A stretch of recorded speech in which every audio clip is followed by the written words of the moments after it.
Welcome, Ralph Ellis, back to Esoteric Thoughts. Thank you for joining us again today. If the Old Testament was written by Indians or Chinese people, would the Israelites still be the chosen people? If not, surely the authors of the Bible wrote themselves into history and created their religion. Yes, they did. Yes, this is a story that has its own center. It's centered upon the Israelites because they wrote the story.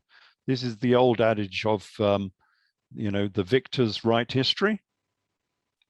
This is what happens. They weren't exactly the victors because they were defeated on many occasions, but these were the people with, I don't know, you might say the greatest education. These were the people who had the chroniclers. And the chroniclers have distilled this history and passed it down through the generations, through the millennia. And so this has become an Israelite stroke Judaic story, simply because they were so good at chronicling and preserving their history. Yeah, if this story had been written by Chinese people, it would be a Chinese Jesus or an Indian Jesus. It would be a completely different history entirely. But it wasn't. It was just this particular people managed to preserve their history and then evangelize this history around the world. So it wasn't just stuck in one location as a minor story in a minor part of the world, but it became a major religion in pretty much all of the world. So given that the authors of the Bible were Jewish in terms of the Old Testament, how is the biblical text credible given that a different race at a different time could have written a Bible that could have been prominent to today, that we would be following a completely different theology? Yeah, it could have been, yes. If the Chinese had evangelized all over the world, you would be worshipping an ancestor that was Chinese or venerating. This is again where it's a simple question that becomes very controversial, because what we're saying is this is a man-made religion. It's not a God-made religion. Which, in Christian terms, in Judaic terms, will be very controversial, because they'll say this is the one God, and the one God had his son in this particular location. Well, no, there's been thousands of gods, across the many cultures across the world, and all of these gods had a son, and people venerated that God and that son, and they wrote about them, but only this particular one became this famous, that he has managed to influence so many peoples and so many religions across the world. And that's why we worship it. And it's very incongruous that you go to China and you see a Chinaman venerating a Jew from Judea. And you think, why on earth are you venerating a Jew from Judea? It's got nothing to do with you. Or, an American Indian venerating a Jew from Judea, and you think, well, hold on a minute, it's got nothing to do with your society. And they have, through the story they have created, that you're not allowed to disagree with it, that this has to be the one and only story. But of course, there were many stories. And if another story had been successful, we would maybe have an American Indian God, and his son would be the God of the heavens above. Yeah, it was just the tenacity of these particular people. They were so good at recording all of their history and preserving. That's the most important element, I think. Loads of people have recorded their history, but not many people have preserved their history. And this group of people preserved their history and formulated the Judaic religion. And the difficulty is whether that history is real history, And we've already seen aspects of it that show that it's real history. And we'll later, in another talk, we'll go through the Exodus. And again, we will show that this is real history. So these people were actually recording events that were really happening at this time and then preserving them down through 3,500 years. That's quite a lot. That's quite a lot of time to preserve your history. And that's why we are still venerating these particular characters today. So yes, the question was correct. If the Old Testament had been written by the Chinese, then the Old Testament would have been Chinese, and you know, the heroes would have been Chinese heroes.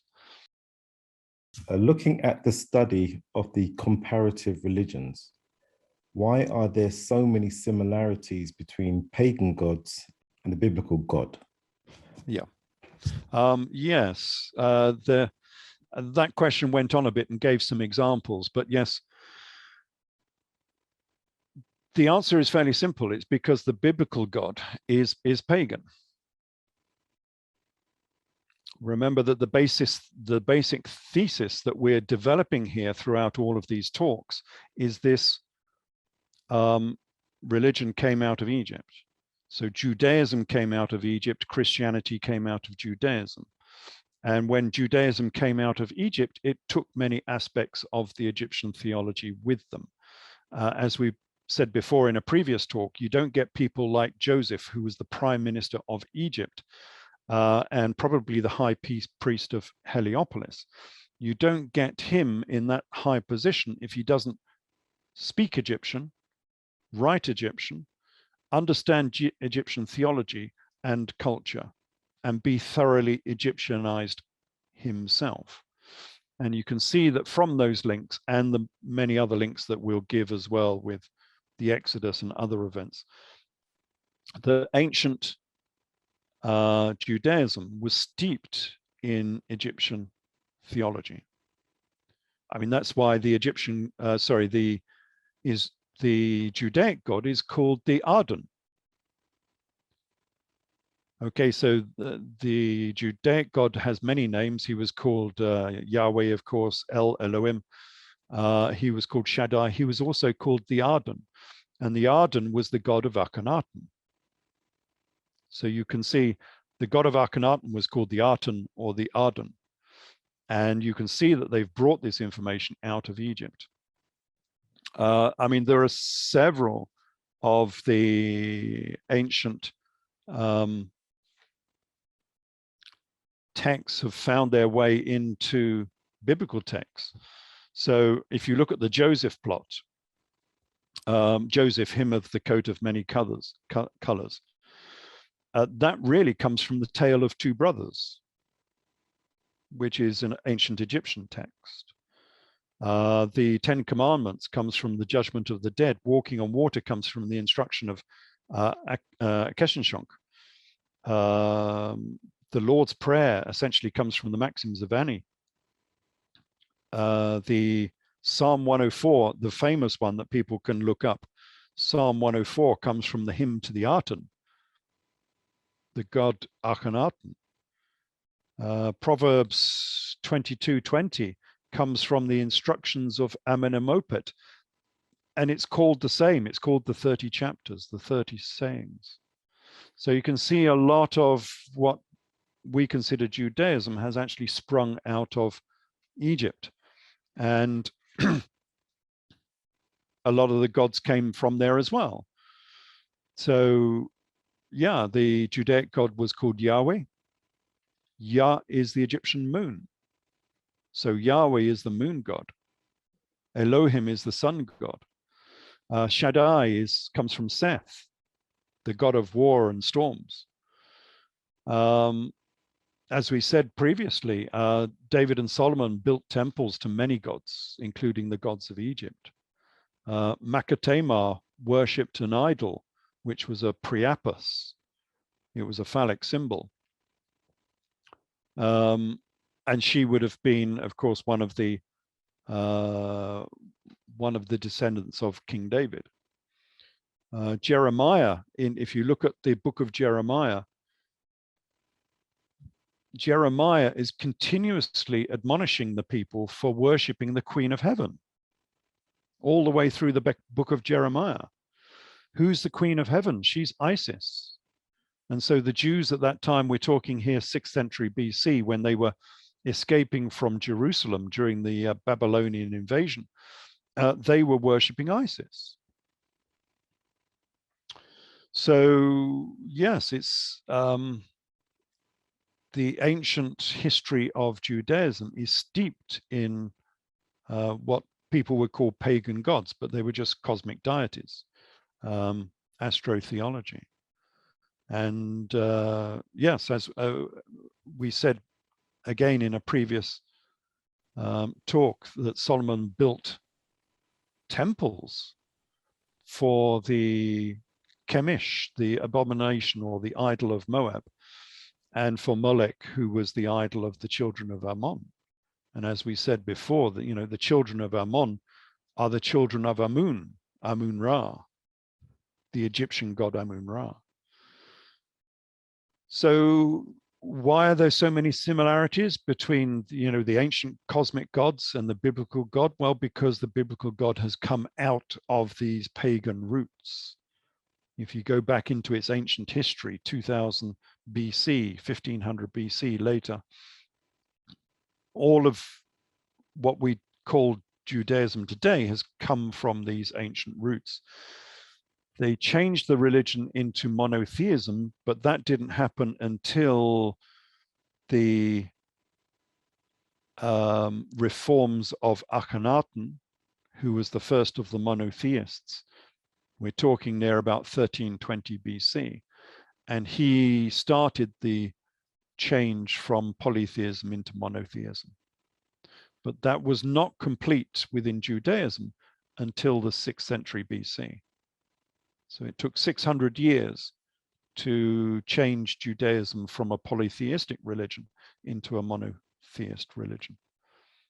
And it's sort of been monotheist ever since. But of course, you've got a dozen gods who have been forced together into one monotheist god. And of course, that causes problems. There are bulges and wrinkles where all of these gods don't quite fit into the monotheism of later Judaism.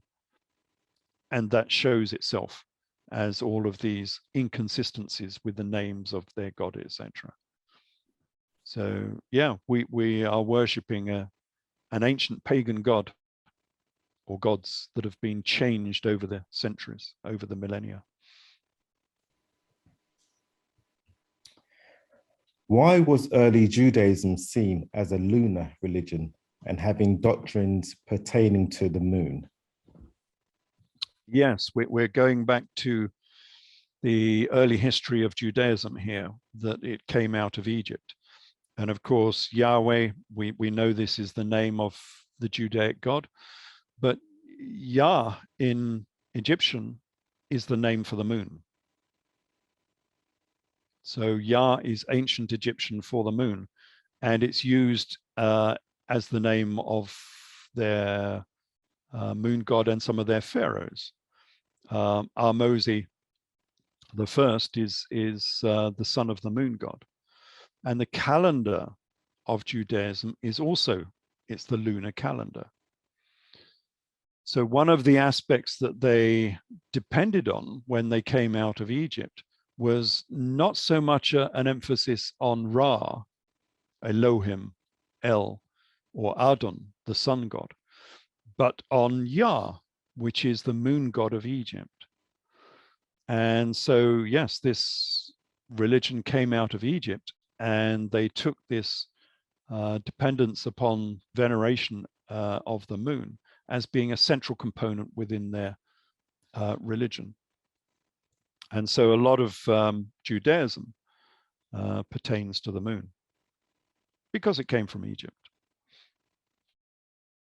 Given the origins of religion being astrology and mythology, how much influence did paganism have on religion? And why are they embarrassingly dismissed now? Yeah, that's coming back to what we were discussing in one of the previous questions on the origins of Judaism and Christianity, that it came out of Egypt, and therefore it embodies a lot of paganism within its own texts.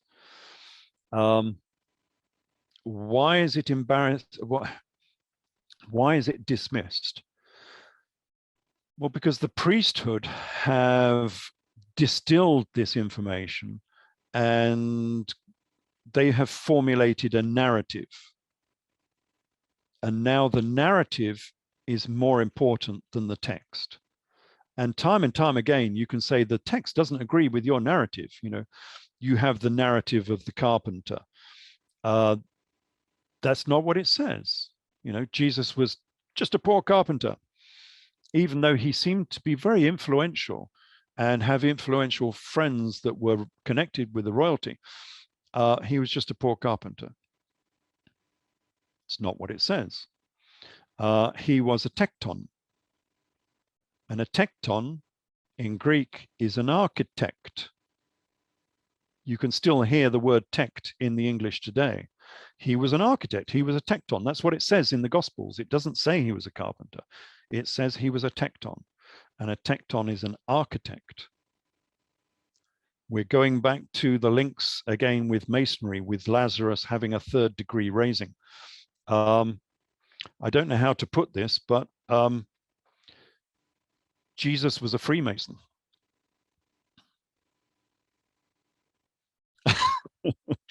And yes, that might be controversial, but it fits.